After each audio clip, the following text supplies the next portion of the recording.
감리교를 세운 존 위슬리에게 어떤 분이 이렇게 질문을 했다고 그럽니다. 당신이 만일 내일 밤 12시에 죽는다고 한다면 오늘 무슨 준비를 하시겠습니까? 당신이 만일 내일 밤 12시에 죽는다고 한다면 오늘 무슨 준비를 하시겠습니까? 여러분들에게 동일한 이런 질문을 한다면 여러분들은 어떻게 대답을 하시겠습니까? 스피노자는 이렇게 얘기를 했다고 그러지요. 내일 지구에 종말이 온다고 해도 나는 한 그루의 사과나무를 심겠다. 이렇게 얘기를 했다고 그러지요. 여러분들은 뭐라고 대답을 하시겠습니까? 존 웨슬리는 이 질문을 받고 이렇게 대답을 했다고 그럽니다. 글쎄, 따로 무슨 준비가 필요할까요? 날마다 준비하고 있는데 새삼 무엇을 준비하겠습니까? 평상시 같이 사는 것뿐입니다.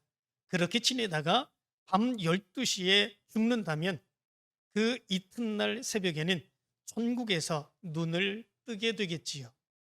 이렇게 이야기를 했다고 그럽니다.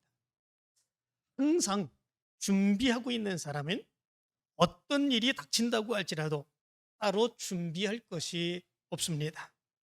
어떤 일이 닥친다고 할지라도 두려워하지 않습니다. 불안하고 염려되지 않습니다. 이미 다 준비하고 있기 때문에 그렇습니다. 그러나 준비하지 못한 사람은 당황합니다.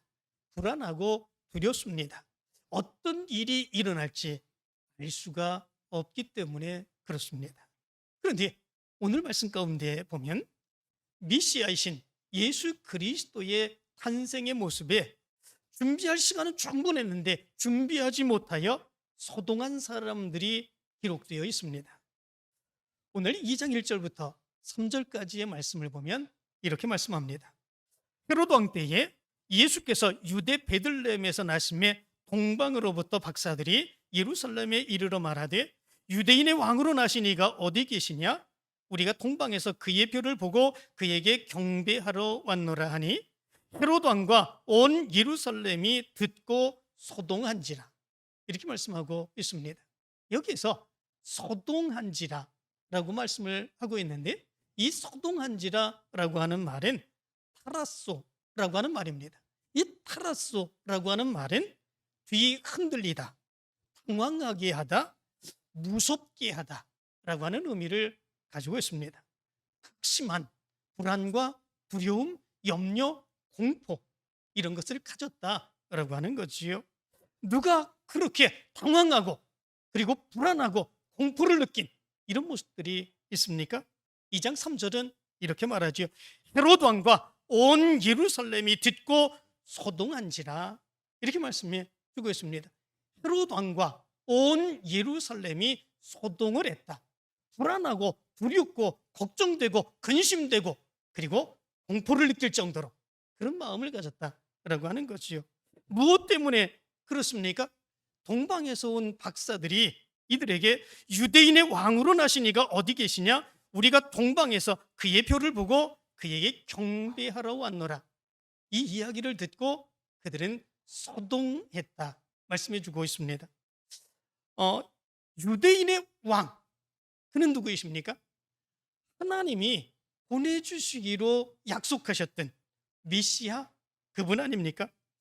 하나님이 보내주시겠다고 약속하신 그 메시아가 태어났다라고 하는 거죠. 그런데 그 이야기를 듣고 헤로드 왕과 그리고 온 예루살렘이 당황하고 불안하고 두려워 떠는 이런 모습들이 있었다라고 하는 거죠. 그런데 참으로 놀랍지 않습니까? 왜 이들이 소동해야 되는 것이겠습니까? 하나님이 보내주시기로 약속한 그 메시아가 지금 여기에 태어났다고 그렇게 얘기하는데 왜 소동을 해야 되는 거지요? 왜 두려워 떨어야 되는 것이지요? 오히려 기뻐해야 되는 거 아니겠습니까? 즐거워해야 되는 거 아니겠습니까? 축제를 벌여야 되는 거 아니겠습니까? 그런데 이들은 오히려 그렇게 행하지 아니하고 소동했다. 두려워 떨고 당황하고 불안해했다 말씀하고 있습니다.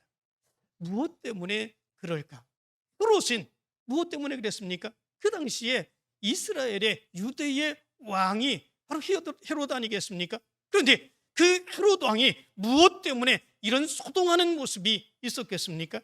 그것은 헤롯은 지금까지 그의 살아온 그 삶이 메시아의 오심을 준비하는 그 삶이 아니라 자기만의 왕국을 이루기 위해서 어떤 일도 다 감당했던 그런 사람이 바로 헤롯이었기 때문에 그렇습니다.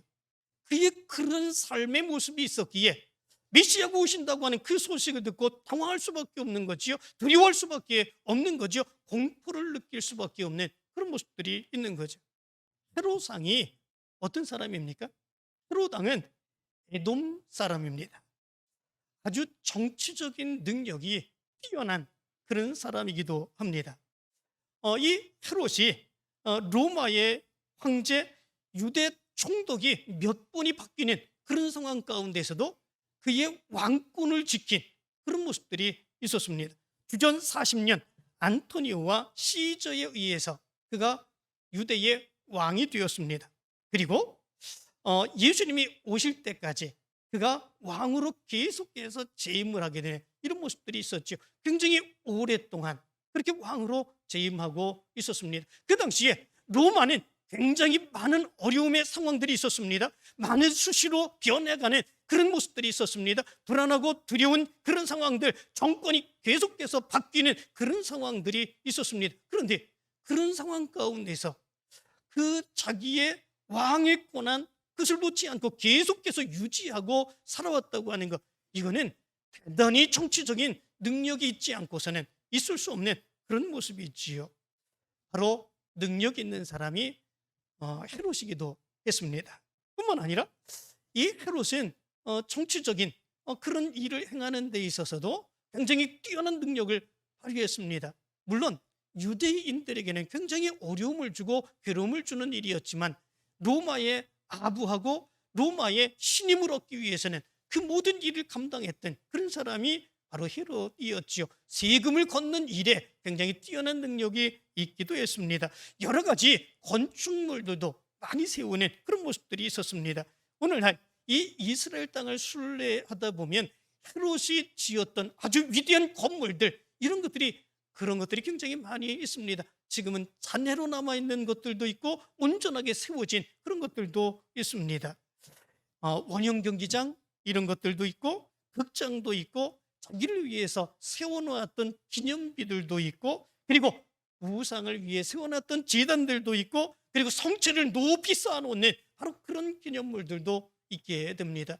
그가 그 나라를 세우기 위해서, 또 그리고 왕권을 지키기 위해서 로마 사람들에게 신뢰를 받기 위해서 행했던 그런 많은 일들은 어떤 면에서 보면 굉장히 능력 있는 그런 일들이었습니다.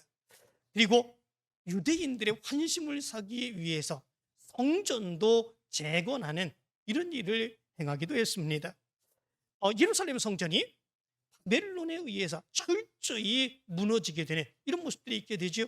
그리고 이스라엘 백성들은 바벨론으로 포로로 잡혀가게 되는 그런 모습들이 있게 됩니다. 70년 바벨론의 포로의 생활을 끝내고 많은 유대인들이 다시 고향으로 돌아오게 됩니다. 예루살렘으로 돌아와 수룹바벨을 중심으로 해서 무너졌던, 바벨론에 의해서 무너졌던 이 성전을 다시 재건하게 되는 그런 모습들이 있게 됩니다. 그런데 그렇게 해서 세워진 성전을 보면서 많은 사람들이 통곡하고 눈물을 흘리는 이런 모습들이 있게 됩니다. 왜냐하면 첫 번째 솔로몬에 의해서 세워졌던 그 성전은 화려하고 아름다운 성전이었습니다. 그런데 나중에 스룹바벨이 바벨론 포로에서 돌아와서 그 어려움 가운데 지어졌던 스룹바벨 성전, 그것은 솔로몬이 지은 성전에 비해서 굉장히 초라한 그런 성전이었기 때문에 그렇습니다. 맨 처음에 솔로몬이 지은 그 성전을 보았던 많은 사람들이 거기에서 통곡하는 이런 모습들이 있게 되었지요. 그런데 그렇게 초라했던 바로 그 스룹바벨이 지은 성전, 그 성전을 바로 새롭게 재건하는 그런 모습들이 있게 되었습니다.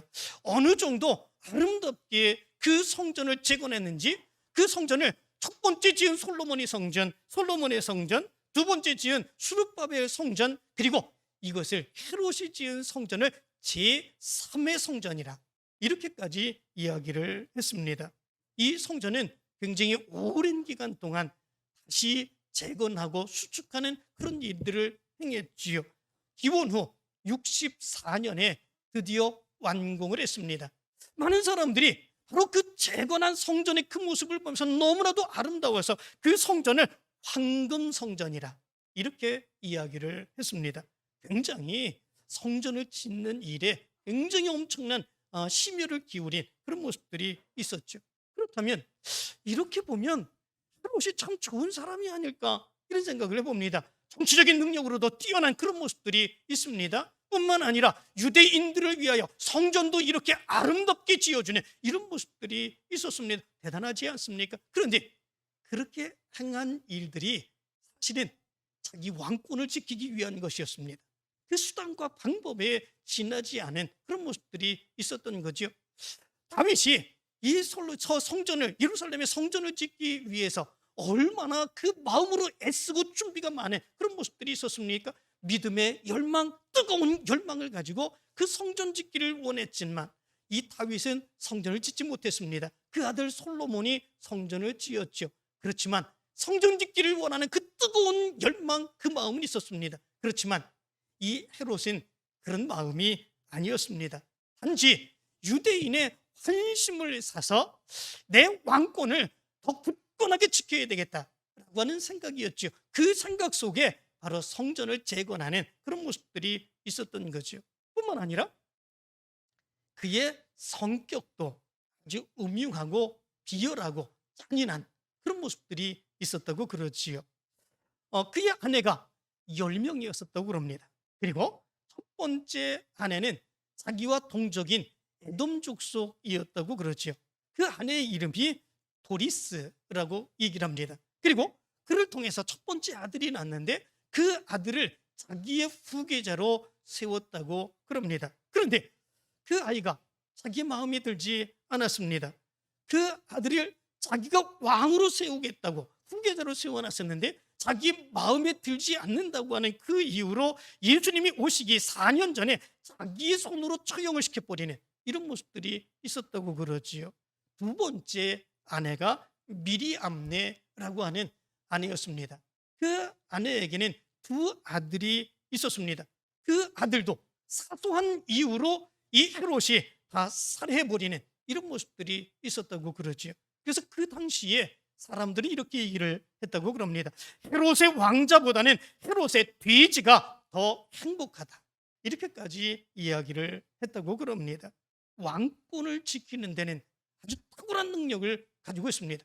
로마에 아부를 하고 건물도 지어주고 정치적인 입지를 강화하며 그 왕권을 지켜가는 그런 모습들이 있었습니다. 유대인들은 환심을 사가지고 성전도 지어지는 그런 모습들이 있었습니다. 그렇지만 그의 아들들에게는 자기의 왕권에 조금도 도움이 되지 않냐고 위협이 된다라고 생각하는 그 아들들은 가차없이 자기의 손으로 쳐 죽이는 이런 일도 마다하지 않는 이런 모습들이 있게 되었습니다. 바로 헤롯이 이런 사람이었습니다. 그의 삶의 모습은 철저히 자기의 왕권을 지키기 위해서 살아갔던 사람, 하나님이 보내주시겠다고 약속해 주셨던 메시아를 위해서 준비하며 살았던 사람이 아니었습니다. 그런데 동방의 박사들이 뭐라고 얘기합니까? 유대인의 왕으로 오신 이가 어디 계시냐 이야기하고 있지 않습니까? 자기의 왕권을 지키기 위해서 그것만을 위해서 준비하여 살았는데 유대인의 왕으로 오신 이가 여기 있다는 거죠. 그런데 그 왕은 그냥 일반적인 왕이라고 얘기할 수 없습니다. 동방에서부터 그를 경배하기 위해서 찾아왔다고 얘기합니다. 얼마나 헤롯의 마음이 소동이 되었겠습니까? 얼마나 불안하고 두려운 그런 모습들이 있었겠습니까? 그 모습 안에 두려웠고 떨리는 그런 모습들, 공포를 느끼는 모습이 바로 그 모습 가운데에 나타나게 된 것을 보게 됩니다. 두 번째는 온 예루살렘입니다.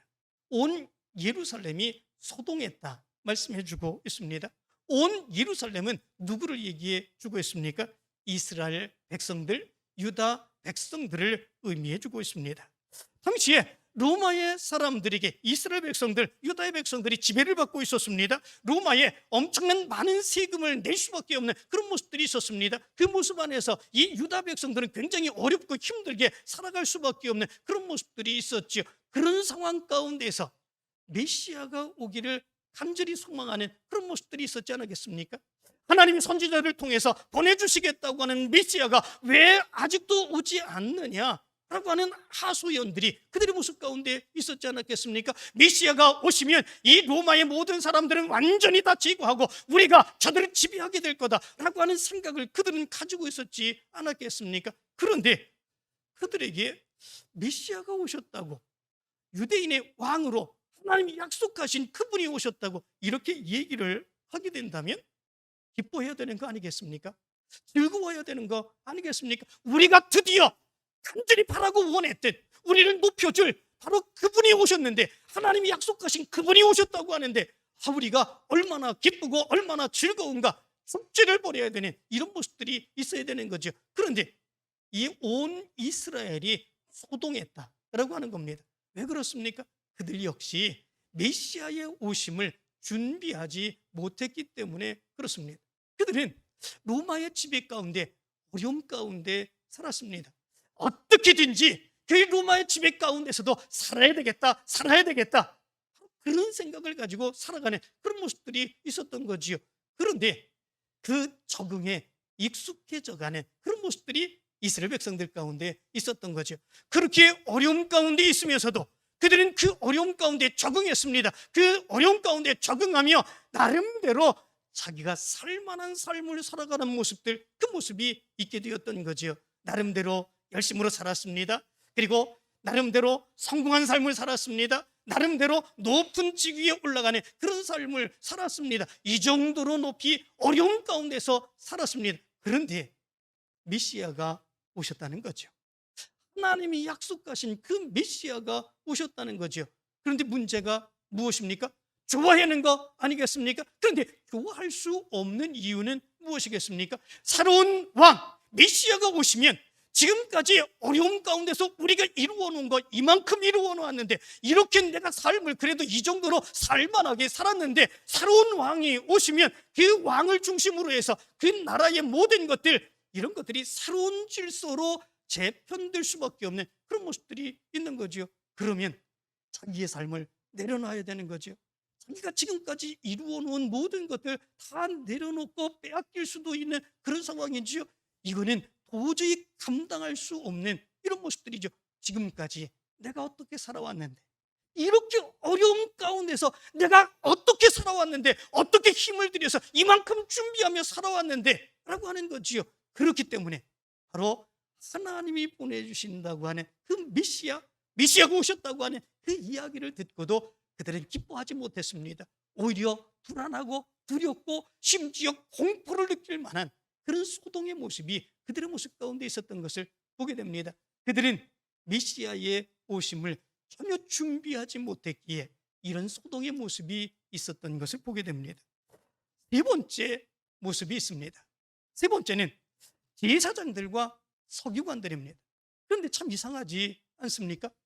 여기 말씀 가운데 보면 헤롯 왕과 그리고 온 예루살렘은 이렇게 소동했다 그렇게 되어 있는데, 그 밑에 나오는 대제사장들과 서기관들은 소동했다라고 하는 말은 없습니다. 오늘 성경 말씀 4절부터 6절까지의 말씀은 이렇게 말합니다.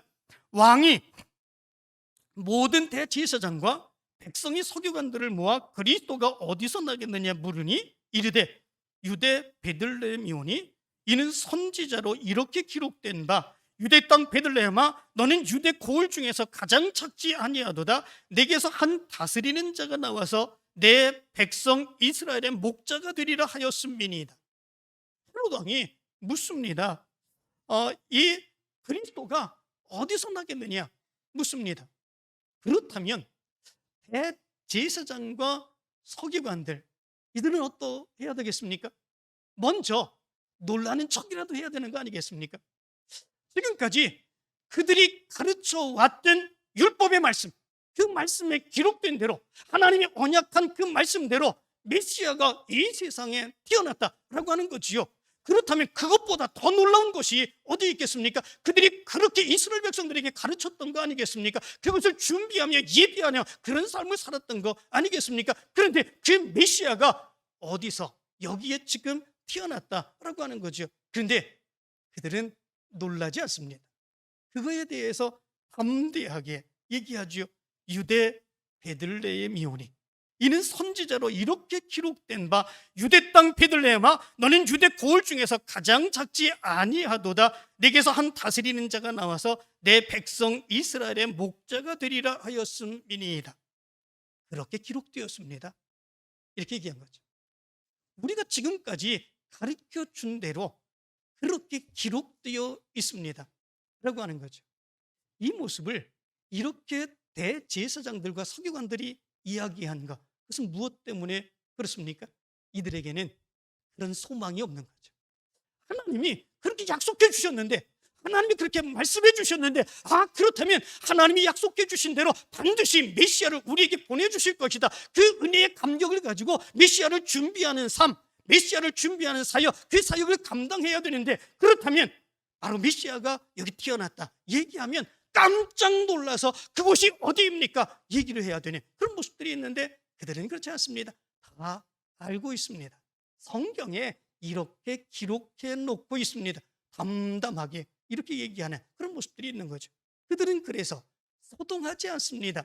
그냥 이야기할 뿐입니다.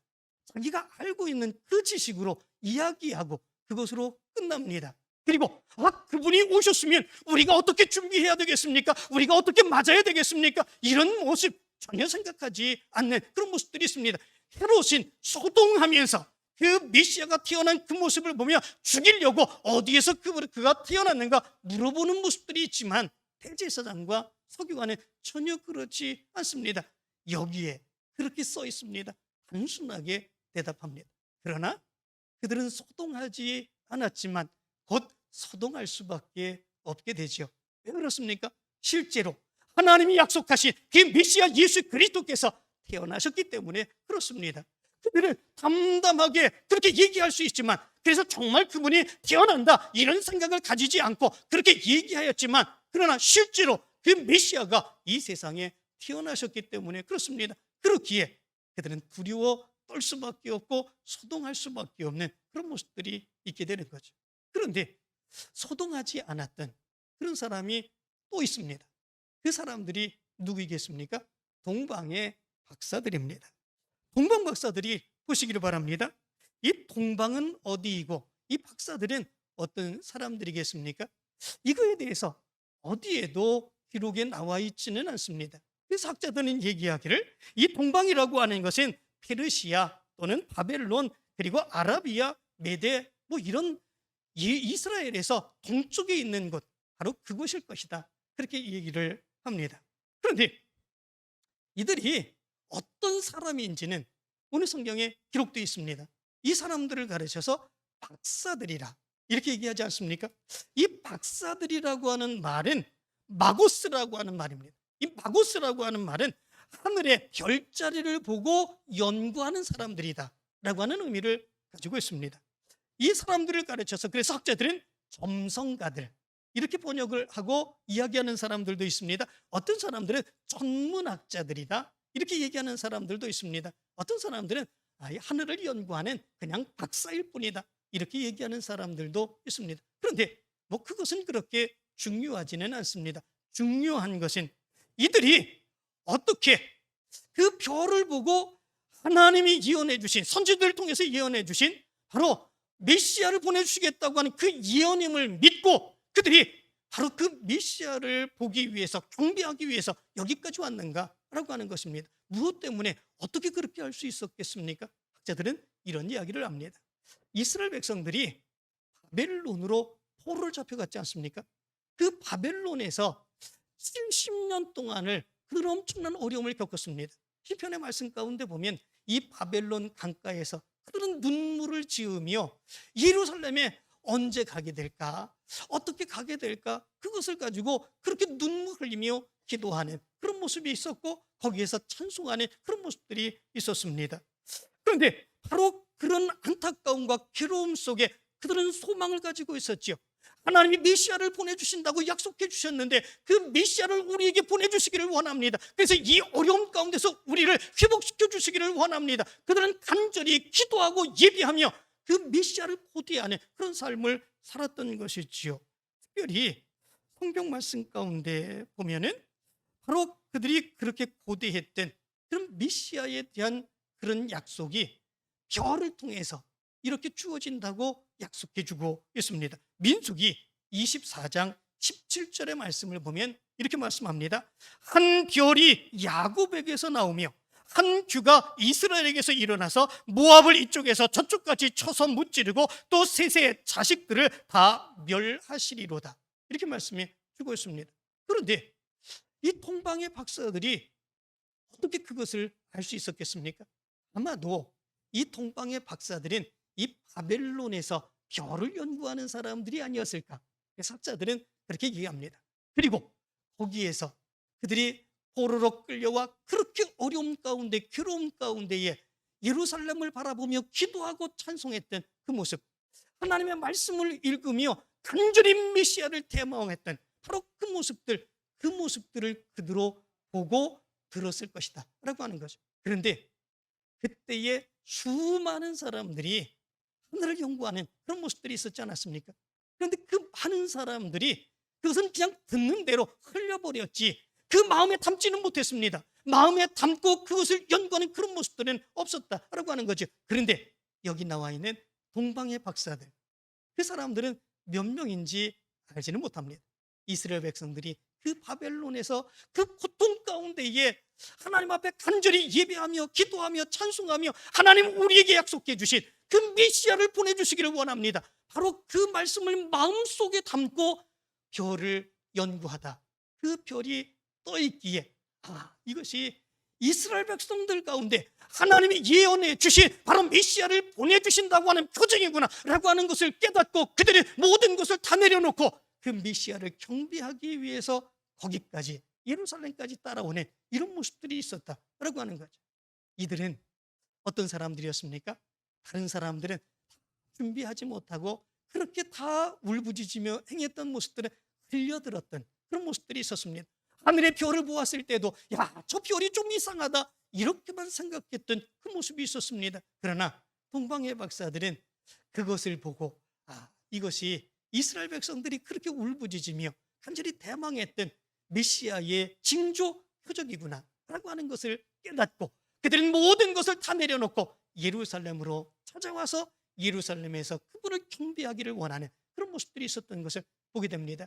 그들은 말씀을 그냥 흘려드리지 않았습니다. 그 말씀 듣고 준비했습니다. 표징을 보면서 그것을 확신했습니다. 그리고 두려워 떨지 아니하고 그들은 경배하기 위해서 찾아온 이런 모습들이 있었습니다. 그렇기에 이들은 소롱하지 않았습니다. 별이 나타나 이상한 징조가 나타나는 그런 모습이 있다고 할지라도 그들은 두려워하지 않았습니다. 떨지 않았습니다. 오히려 기뻐하며 그를 경배하기 위해서 그 엄청난 거리를 마다하지 않고 찾아오게 되는 이런 모습들이 있었습니다. 준비한 사람은 소동하지 않습니다.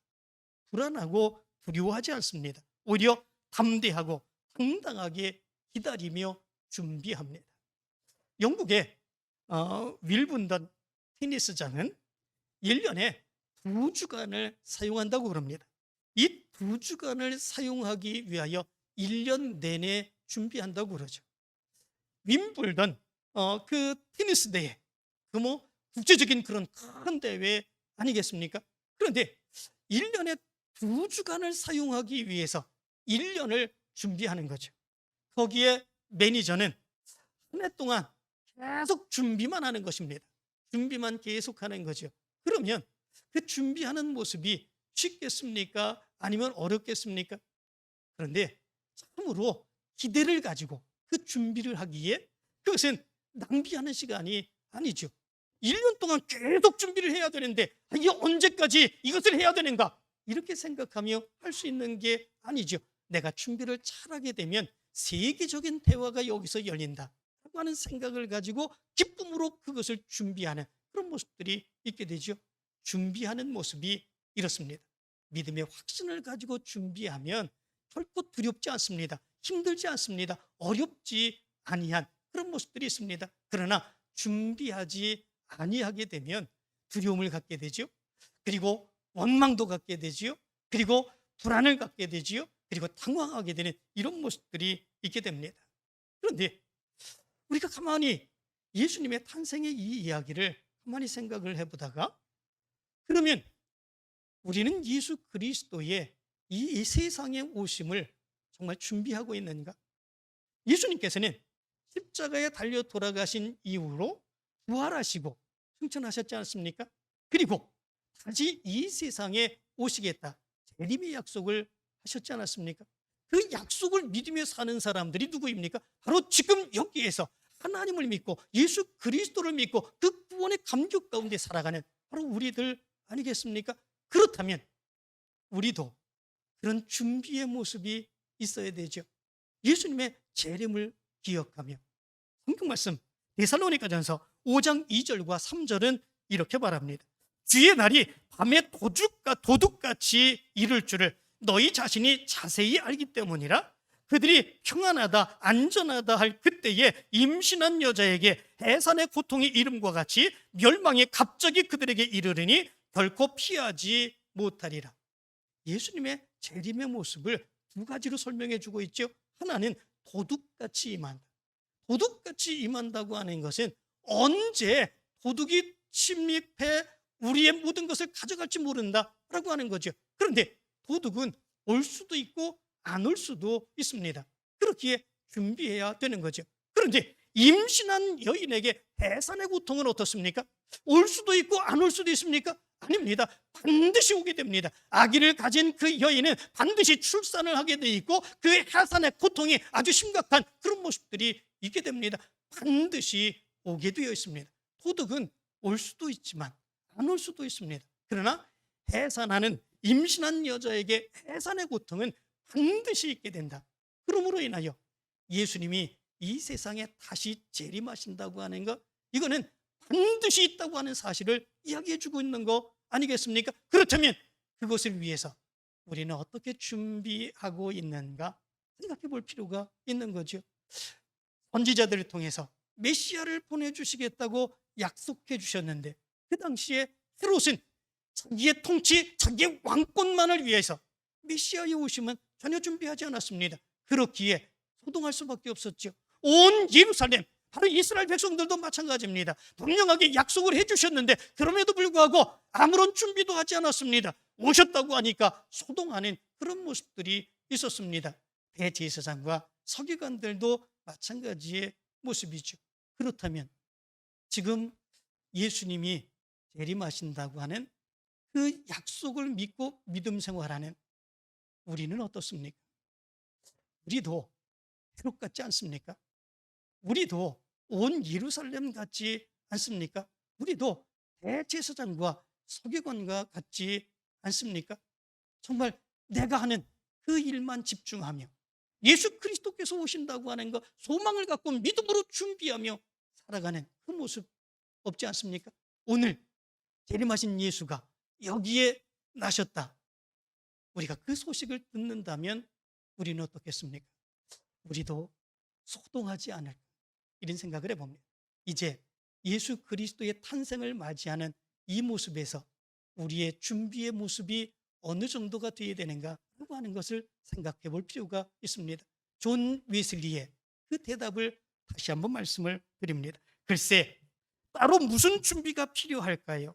날마다 준비하고 있는데 세상 무엇을 준비하겠습니까? 평상시 같이 사는 것뿐입니다. 그렇게 지내다가 밤 12시에 죽는다면 그 이튿날 새벽에는 천국에서 눈을 뜨게 되겠지요.